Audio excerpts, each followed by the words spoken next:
RTV app వార్తల్ని క్షణాల్లో చదివే అవకాశం ఉంటుంది. ఒక న్యూస్ పేపర్, ఒక టెలివిజన్ ఛానల్ మీ చేతుల్లో ఎప్పుడూ ఉంటాయి. ఒకవైపు మొంతా తుఫాను, మరొక వైపు కాటన్ కార్పొరేషన్ ఆఫ్ ఇండియా నియమ నిబంధనల్ని ఫాలో కాక రైతన్న ఆగమవుతున్నాడు. తీవ్ర ఇక్కట్లు ఎదుర్కొంటున్నారు. ఇటు జమ్మికుంట, పెద్దపల్లి లాంటి ప్రాంతాల్లో మాత్రమే పత్తి మార్కెట్లో CCI కొనుగోలు చేపట్టడం జరిగింది. మిగతా చాలా ప్రాంతాల్లో ఇంకా పత్తి కొనుగోలుని ప్రారంభించలేదు. మరొక వైపు పత్తి పంట పూర్తిగా దెబ్బతింది. తేమ శాతం పేరు మీద అనేక నియమ నిబంధనలు రైతన్నకి శాపంగా మారాయి. అలాగే ఒక ఎకరంలో 7 క్వింటాల వరకు మాత్రమే కొనుగోలు చేస్తామని చెప్పేసి నియమ నిబంధనలు ఉన్నాయి. తెలంగాణ రాష్ట్ర వ్యాప్తంగా పత్తి అమ్మాలన్నా తాను ఇబ్బంది పడాల్సినటువంటి దుస్థితి ఉంది. పత్తిని తేమ శాతం మాయిశ్చరైజేషన్ లెవెల్ తీసుకొద్దామని ఆరబెడితే మళ్ళీ ఎప్పుడు వర్షం కురుస్తుందో తెలియనటువంటి పరిస్థితితో రైతన్న ఇబ్బంది పడుతున్నాడు. మరొక వైపు దీనికి సంబంధించి కేవలం 7 క్వింటాల మాత్రమే కొనుగోలు చేస్తామనేటువంటి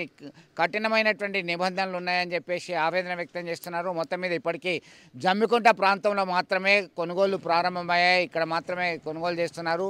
మరొక వైపు చొప్పదండి, సిరిసిల్ల ప్రాంతాల్లో, అలాగే పెద్దపల్లి లాంటి ప్రాంతాల్లో సైతం కొనుగోలు కేంద్రాలను వెంటనే ఏర్పాటు చేయాలి. కాటన్ కార్పొరేషన్ ఆఫ్ ఇండియా ఇప్పటికైనా చర్యలు చేపట్టాలని చెప్పేసి రైతులు కోరుతున్నటువంటి పరిస్థితి. మొత్తం మీద ఇప్పటికీ రైతన్న ఒకవైపు మొక్కజొన్న, మరొక వైపు వరి ధాన్యానికి సంబంధించి అనేక నష్టాలు ఎదురు చూస్తున్నటువంటి నేపథ్యంలో తాజాగా పత్తి సైతం పూర్తిగా దెబ్బతింది. తమ ఆదుకోవాలని చెప్పి రైతులు కోరుతున్నటువంటి పరిస్థితి గమనించవచ్చు. మరిన్ని వీడియోస్ కోసం ఛానల్ ని సబ్స్క్రైబ్ చేయండి. లేటెస్ట్ అప్డేట్స్ కోసం వాట్సాప్ ఛానల్ ని ఫాలో చేయండి. అండ్ లింక్ డిస్క్రిప్షన్ లో ఉంది.